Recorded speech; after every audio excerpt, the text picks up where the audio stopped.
Hello everyone, welcome to कक्षा classes. My name is Deepak Bansal and I am your science teacher कक्षा classes. जैसे कि आपको पता है हमारा इस प्यारे से कक्षा चैनल पर 13 चैप्टर चल रहा था और 13 चैप्टर में हमने एक क्लास पढ़ भी चुके थे। आज ये हमारा सेकंड क्लास है और जो बच्चे हमारे साथ शुरू से जुड़े हुए हैं उन्हें पता है कि हमारे चैप्टर 1, 2, 3, 4, 12 हो भी चुका है।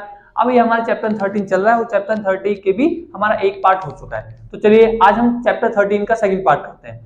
जो बच्चे हमारे जिस बच्चे ने चैप्टर 13 का फर्स्ट पार्ट देखा उसे पता है हमने मैग्नेट पढ़ ली थी, मैग्नेटिक से पोल्स पढ़ लिए थे, मैग्नेटिक फील्ड पढ़ ली थी, मैग्नेटिक लाइंस पढ़ ली थी, फिर ओस्टेड लॉ भी पढ़ा था।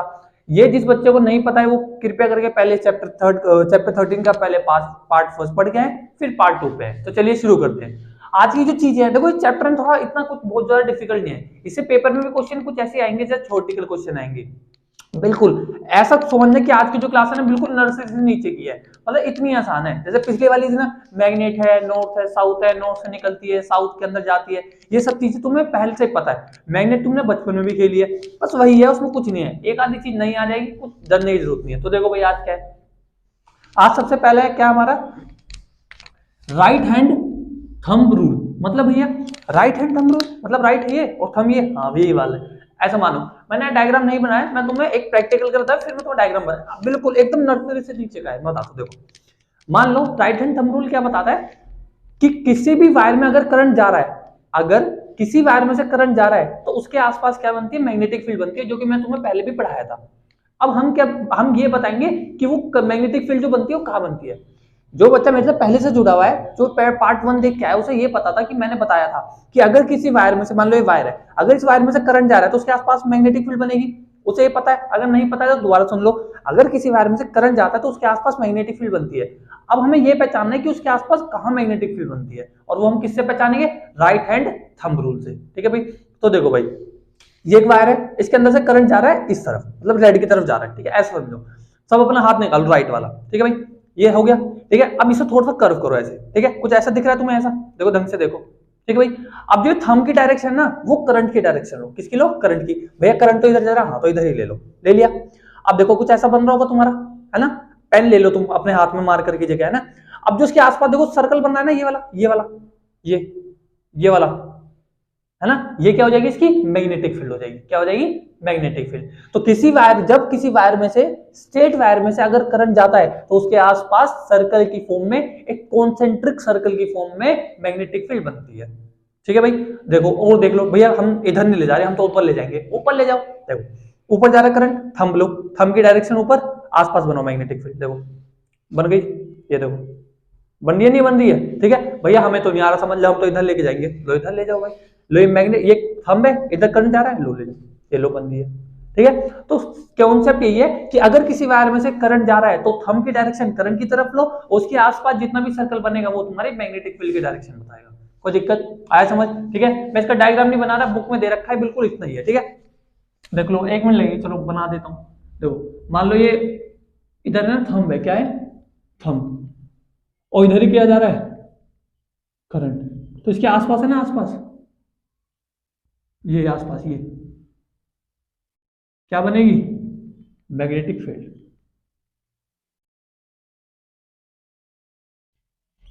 कोई दिक्कत आया समझ। देखो भाई अगला टॉपिक क्या है, magnetic field due to the current through a straight conductor. मतलब अब हम देखो, अभी हमने क्या स्ट्रेट कंडक्टर में पढ़ी, अब हम पढ़ेंगे कि इसमें देखो करंट गया तो मैग्नेटिक फील्ड बनी। अब मैग्नेटिक फील्ड किस किस चीजों से प्रभावित होती है, किससे बढ़ती है, किससे घटती है, अब हम वे पढ़ेंगे। ठीक है भाई, देखो जैसे पहला क्या है, it can be represented by the concentric circle at every point of the conductor. क्या कहना चाह रहा है, ये कह रहा है कि अगर किसी वायर में से करंट जा रहा है, मान लो ये जा रहा है, मैंने बोला कि ये जो है ना बिल्कुल लास्ट में, भैया यहाँ बताओ मैग्नेटिक फील्ड किधर होगी। तो देखो ये कह रहा है कि अगर किसी स्ट्रेट वायर है, उस स्ट्रेट वायर में हर एक पॉइंट पे उसके सर्कल की फॉर्म में उसके आसपास मैग्नेटिक फील्ड बनेगी। दोबारा बोल देता हूं, अगर कोई स्ट्रेट वायर है, उस स्ट्रेट वायर के किसी भी पॉइंट पे उसके सर्कल की फॉर्म में वहां पर मैग्नेटिक फील्ड बनेगी। जैसे मान लो यहाँ पे करो, ये लो भैया, ये सर्कल की फॉर्म में है मैग्नेटिक फील्ड। कोई दिक्कत आया समझ। अगला पॉइंट देखो, direction can be given by the right hand thumb rule और कंपास। सिंपल सी बात है, मैग्नेटिक फील्ड की डायरेक्शन देखो, तुम अपने बेसिक पे जाओगे तो मैग्नेटिक फील्ड की डायरेक्शन कैसे पता लगा पाओगे, ईस्ट वेस्ट कैसे पता लगा पाओगे भैया, कंपास नॉर्मली।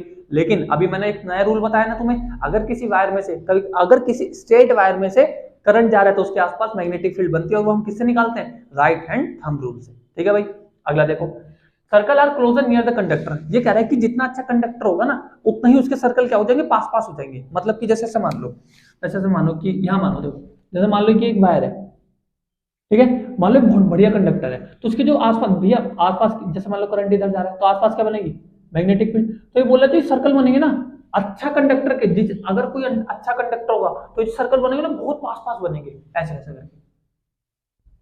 देखो कितने पास पास बन रहे, दिख भी नहीं रहेंगे शायद तुम्हें कैमरे में,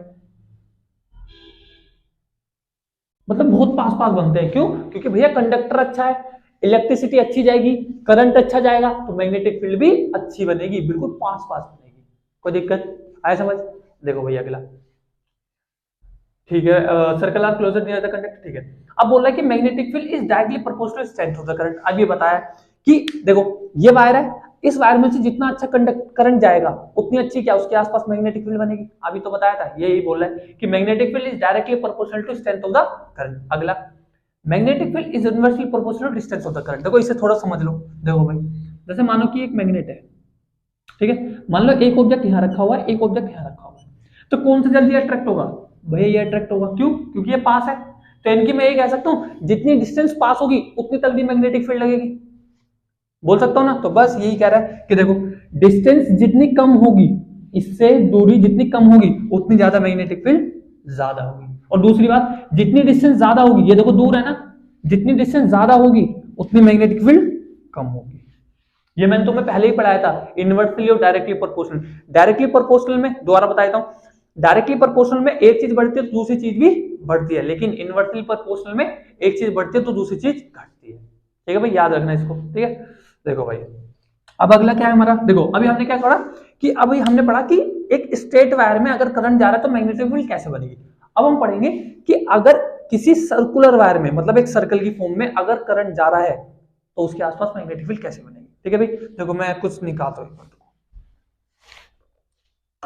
तो जैसे मान लो ये एक स्ट्रेट वायर था, है ना। अब हमने क्या करा, इसको बदल के किसमें एक कॉन्सेंट्रिक, ऐसे इस सर्कल तो बन नहीं पा रहा, मतलब ऐसे कुछ सर्कल में बदल दिया, है ना। कुछ तुम्हें देखो ऐसा दिख रहा होगा, देखो ये डायग्राम बना रखा है मैंने, देखो कुछ ऐसा दिख रहा होगा, देखो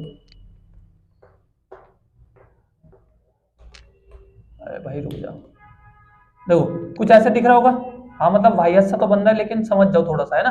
देखो दिख बन गया बनना है ना ऐसे ही। हाँ तो बस ऐसे ही याद रखो कि अभी तक हम क्या कर रहे थे, किसी एक स्ट्रेट वायर ले रहे थे, अब उस स्ट्रेट वायर को हमने किसमें बदल दिया, एक सर्कल में बदल दिया। अब हम उसमें पहचानेंगे कि मैग्नेटिक फील्ड कैसे बनती है। सिंपल है, जैसे हमने स्ट्रेट वायर की पढ़ी है बिल्कुल वैसे ही, कुछ भी नहीं पढ़ना। देखो नर्सरी से नीचे का बिल्कुल कुछ याद करना पड़ा क्या, नहीं। देखो ये क्या, एक वायर है, ऐसे करके लूप बना दिया मैंने, एक स्ट्रेट वायर थी, मैंने उसको लूप बना दिया, एक सर्कल के फॉर्म में कर दिया। देखो अब क्या, बिल्कुल बेसिक पे जाओ भैया। अभी आपने बताया था कि अगर कोई वायर है, उस वायर के हर एक पॉइंट पे जो मैग्नेटिक फील्ड बनेगी वो एक सर्कल के फॉर्म में बनेगी। देखो भाई यहां बना दिया मुझे, तुम बनाओ सर्कल, बना दिया, मैग्नेटिक फील्ड की डायरेक्शन करो। देखो करंट किधर जा रहा होगा बताओ, करंट क्यों जा रहा होगा, और मैग्नेटिक फील्ड किधर भी ले लो, करंट इधर जा रहा होगा, मैग्नेटिक फील्ड। हमेशा याद रखना कि राइट हैंड थंब रूल से हमें किसी स्ट्रेट वायर में या फिर किसी सर्कुलर वायर में मैग्नेटिक फील्ड निकाल पाएंगे, कहीं भी। ठीक है, अभी मतलब तुम्हें दिख नहीं रहा, मैं एक एग्जांपल देके बता देता हूँ, है ना। जैसे मान लो कि ये एक स्ट्रेट वायर है ना, मान लो मैंने ऐसे इसे ना मोड़ के मैं इसको इतना काटा और इधर ले आया, ठीक है, ये ऐसा है कुछ। ठीक है भाई, देखो अब इसमें से करंट कैसे जा रहा था, इसमें करंट यू जा रहा है, मान लो कुछ भी, अरे ऐसा मान लो कुछ फर्क नहीं पड़ता, तुम्हें कॉन्सेप्ट आना चाहिए। मान लो यू जा रहा है तो भैया यू जा रहा है करंट, थंब की डायरेक्शन क्या होती थी, करंट, और उसके आसपास क्या बनेगी, मैग्नेटिक फील्ड, किसकी फॉर्म में, सर्कल। बस खत्म, सिंपल सही है, बिल्कुल लॉजिक है ही नहीं लगाना इंग्लिश में। देखो क्या कह रहा है, देखो वही वाला point, it can be represented by the concentric circle at every point. अभी पढ़ के आए हैं ऊपर, अभी मैंने तुम्हें बता भी दिया। Every point on wire carry current would rise to be the magnetic field appearing as a straight line as a center of the loop। क्या कह रहा है कि देखो एक बार दोबारा से पढ़ लो, ढंग से पढ़ा देता हूं। एवरी पॉइंट ऑन वायर, हर एक पॉइंट वायर पे carrying current would give rise to be the magnetic field appearing as a straight line at the center of the loop। बोला कि अगर मतलब हर एक वायर मतलब एक वायर पे जितने भी पॉइंट्स हैं उसके आसपास जितनी भी मैग्नेटिक फील्ड बनेगी वो स्ट्रेट मतलब एक स्ट्रेट की फॉर्म में बनती है। जैसे मानो कि देखो यहाँ क्या बनी, सर्कल सर्कल सर्कल। देखो मैंने ये जो बनाया है ना ये इनकम्प्लीट बनाया है, क्यों? क्योंकि ये बनाऊंगा तो पूरा ऐसा बन जाएगा, फिर ऊपर ले जानी पड़ेगी मैग्नेटिक फील्ड। तो देखो मैंने हाफ हाफ बना दिया, तुम पूरा बनाना चाहते हो बना सकते हो। ये बोल रहा है कि अगर जो मतलब कि किसी वायर में से अगर सर्कुलर लूप है उसके सेंटर में से जो मैग्नेटिक फील्ड लाइन जाएगी ना वो बिल्कुल स्ट्रेट जाएगी। कैसे जाएगी? स्ट्रेट। अगला देखो भाई, direction of the magnetic field inside the loop is the same. बोल रहा है कि जो मैग्नेटिक फील्ड की डायरेक्शन होगी ना इनसाइड द लूप, देखो इसके अंदर अंदर अंदर अंदर वो क्या होगी? सेम। दिख भी रहा है देखो, सब देखो अंदर अंदर की, देखो इधर ये इधर ये इधर ये इधर इधर इधर इधर इधर इधर इधर इधर, और जैसे तुम बाहर जाओगे तो वो इधर इधर इधर इधर इधर आया, समझ भाई? अपोजिट चलने लग जाती है। ठीक है भाई, अब देखो क्या कह रहा है। अभी हमने क्या पढ़ी थी? फैक्टर अफेक्टिंग पढ़ी थी किसमें? स्ट्रेट वायर में। अब हम पढ़ेंगे फैक्टर अफेक्टिंग किसमें? बोलो बोलो, सर्कुलर लूप में। तो देखो भाई सेम है भाई, देखो magnetic field is directly proportional to the current. जितना ज्यादा करंट उतना ज्यादा magnetic field. Magnetic field is inversely proportional to distance. Distance बढ़ेगी तो मैग्नेटिक फील्ड घटेगी, मैग्नेटिक फील्ड बढ़ेगी तो डिस्टेंस घटेगी। अब देखो अभी एक नया पॉइंट आया, magnetic field is directly proportional to the number of turns in coil. तो देखो एक और बार बताते हैं। मान लो जैसे मानो कि एक वायर थी, मैंने एक लूप में बदल दिया इसे, ये लूप में बदल दिया। ठीक है, एक मैग्नेटिक फील्ड या आसपास के अपने मैग्नेटिक फील्ड बनाएगा। तो ये कह रहा है कि जितने ज्यादा, देखो ये एक लूप बन गया, फिर एक लूप बन गया, तीन तीन लूप हो गए ना। देखो एक की जितनी भी थी अब दो की हो जाएगी, फिर दो की जितनी थी अब तीन की हो जाएगी। तो ये कह रहा है जितने ज्यादा नंबर ऑफ टर्न्स बढ़ेंगे उतनी ज्यादा तुम्हारी मैग्नेटिक फील्ड भी बढ़ेगी बढ़ेगी बढ़ेगी। कोई दिक्कत आया समझ? तो देखो भाई ठीक है, ये आगे समझ। अब last point, magnetic field are additive in nature, that is magnetic field of the one loop add up to the magnetic field of the another loop.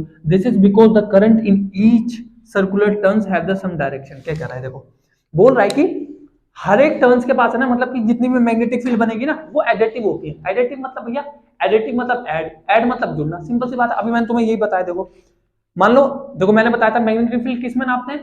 Tesla में। तो मान लो अगर ये जो करंट का लूप है इसकी है मैग्नेटिक फील्ड टोटल कुछ भी, मान लो 5 टेस्ला, ये 5 टेस्ला, तो भैया जो दूसरा लूप आएगा मान लो उसकी भी 5 टेस्ला ही, तो 5 और 5 10 टेस्ला।